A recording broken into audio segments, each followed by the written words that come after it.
हरे कृष्णा, राधे राधे सभी को। आज है कार्तिक महात्म्य का 16वां अध्याय। हम 16वां अध्याय करेंगे। पहले तुलसी में जल दे देते थोड़ा।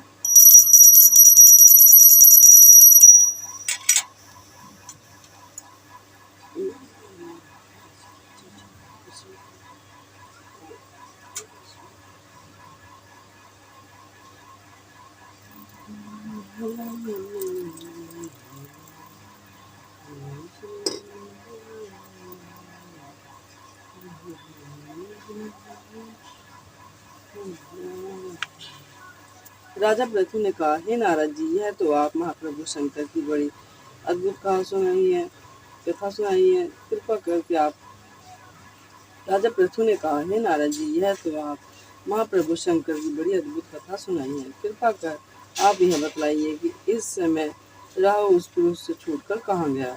राजा पृथु ने देवर्षि नारद जी से प्रश्न पूछा तो देवर्षि ने कहा, उससे छूटने पर वह बर्बर नाम से विख्यात हो गया और मानो नया जन्म पाकर उसने अपने आप को धन्य माना।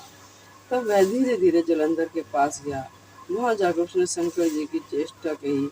उसे सुनकर दैत्यराज को बड़ा क्रोध आया और उसने सब दैत्यों को सेना सजाने की आज्ञा दी। कालनेमी और सिंधुनी शुंभ आदि सभी महाबली दैत्य तैयार होने लगे। एक से एक महाबली दैत्य करोड़ों की संख्या में निकलकर युद्ध के लिए संबद्ध हो गए। महाप्रतापी सिंधुपुत्र शिव जी से युद्ध करने के लिए निकला।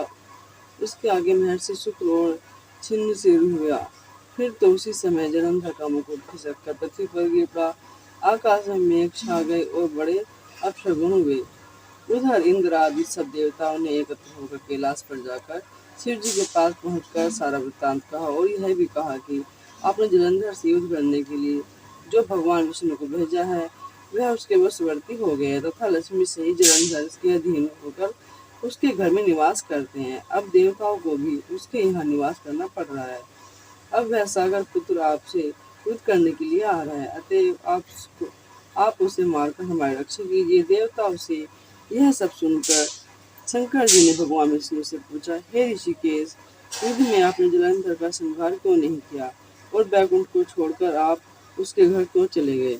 यह सुनकर भगवान विष्णु ने हाथ जोड़कर नम्रतापूर्वक शंकर जी से कहा, उसे आपका अंश वह लक्ष्मी का भाई होने के कारण ही नहीं मारा है। वह बड़ा ही वीर व देवताओं से अजय है। मैं सत्य कहता हूँ कि उसे कोई भी नहीं मार सकता है। इस पर मैं मुग्ध होकर मैंने स्वयं उसके घर में रहने का वर दे दिया है और उसी कारण से मैं उसके घर में रहता हूँ। हे सूर्यवर्य विष्णु, आप ये क्या कहते हैं।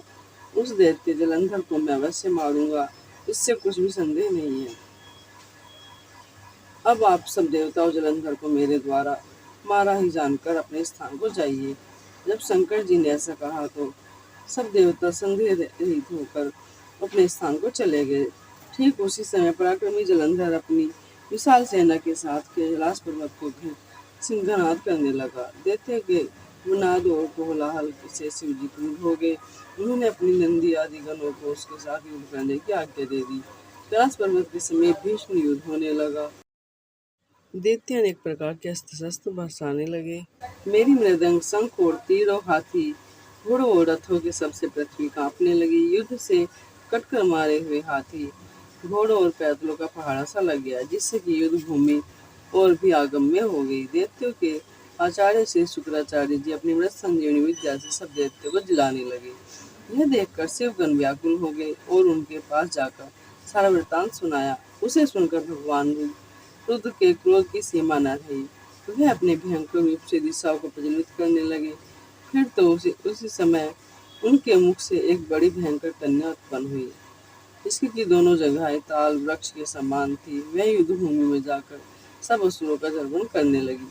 तब युद्ध भूमि में इस प्रकार विचरते हुए वह शुक्र जी के समीप पहुंची और उन्हें शीघ्र ही अपने उदर में गुप्त कर लिया। फिर स्वयं ही अंतर्ध्यान हो गई। शुक्र के गुप्त हो जाने से दैत्यों का मुख मलिन पड़ गया और वह युद्ध भूमि छोड़कर भाग गए। इस पर उनके शुंभ निशुंभ और कालनेमी आदि सेनापतियों ने भागते हुए वीरों को रोककर शिवगणों पर बड़ा कठिन प्रहार करना आरंभ किया। और ऐसा ही शिव जी के नंदी आदि वीर गणों ने भी, जिनमें गणेश और स्वामी कार्तिकेय भी थे, अपने गणों को रोककर दैत्यों से भीषण युद्ध करना आरंभ कर दिया। जय कृष्ण, जय कृष्ण, आगे।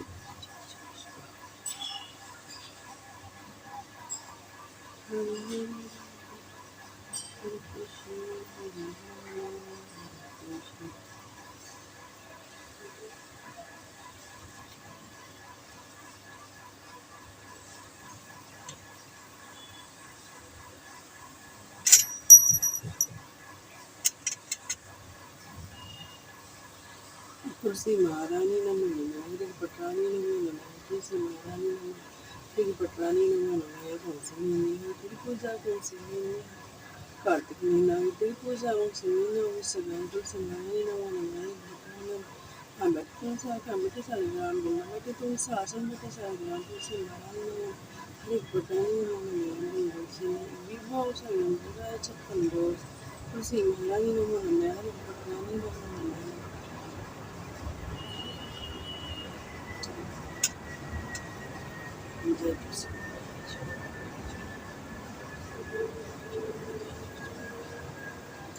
अगर वीडियो पसंद आए तो वीडियो को लाइक और शेयर करिए, चैनल को सब्सक्राइब करिए। राधे राधे, जय श्री कृष्ण।